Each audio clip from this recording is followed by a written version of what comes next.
Magandang hapon po. Ako po si Police Staff Sergeant Joshua Santos. Nandito po tayo ngayon para sa investigasyon sa kaso ng pagpatay kay Carlo Reyes noong October 21, 2025. Kayo po ay isang saksi sa pangyayari.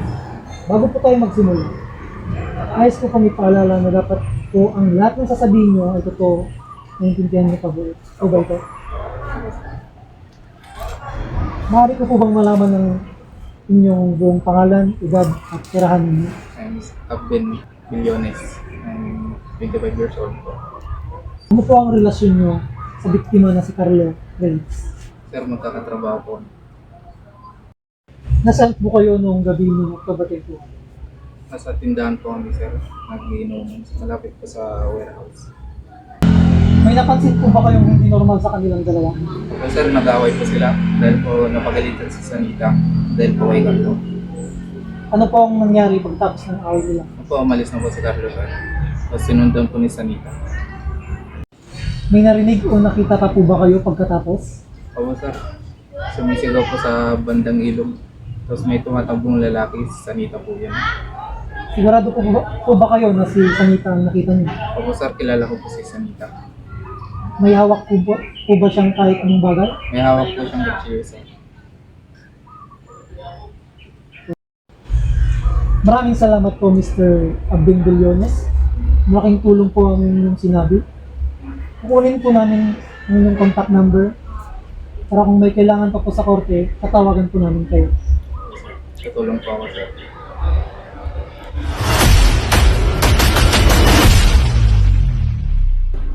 Maganda nga po sa iyo, Mr. Sanita.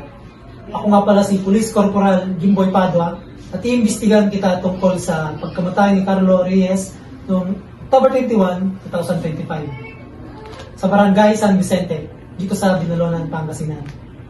Pero bago ang lahat, babasahin ko muna ang iyong mga karapatan. Ikaw ay may karapatang manahimik o magsawalang gibo, ano man ang iyong mga sasabihin ay maaaring gamitin pabor o laban sa iyo sa anumang hukuman. Ikaw rin naman ay may karapatang kumuha ng tagapagtanggol na iyong pinili at kung wala kang kakayahan, ito'y pagkakalob sa iyo ng pamahalaan. Nauunawaan mo ba ito? Opo, sir. Handa ka bang sumagot sa aking mga katanungan? Opo, sir. Tumingin ka sa akin. Opo, sir. Okay. Pakisabi muna ang iyong buong pangalan, edad at address. Ako po si Marjorie Sanita. I'm 29 years old and from San Manuel, Bernal. Kilala mo ba si Carlo Reyes? Opo, kasama ko po sa trabaho. Kailan mo uli siyang nakita? Noong gabi ng October 21, sir, uminom kami ng mga tropa ko. May nagsabi na nag-away kayo ni Carlo. Totoo ba yon? Opo, sir, pero maliit lang po na kami pareho. Pagkatapos ng away nyo, anong ginawa mo? Umuwi na po ako, sir. Yun po ang natandaan ko. May dugo mo sa damit ng biktima at may mga saksi na may narinig silang sigawan bago siya matagpo ang patay. Ano ang masasabi mo? Sir, napigon lang ako. Lasing po kasi ako nun, sir. Hindi ko po sinasadya. Ibig sabihin, inaamin mo na sinaksak mo si Carlo? Opo, sir. Tumingin ka sa akin. Totoo ba? Opo, sir. Pero dahil lang po sa galit, hindi ko po planado lang. Nagsisisi po ako. Okay.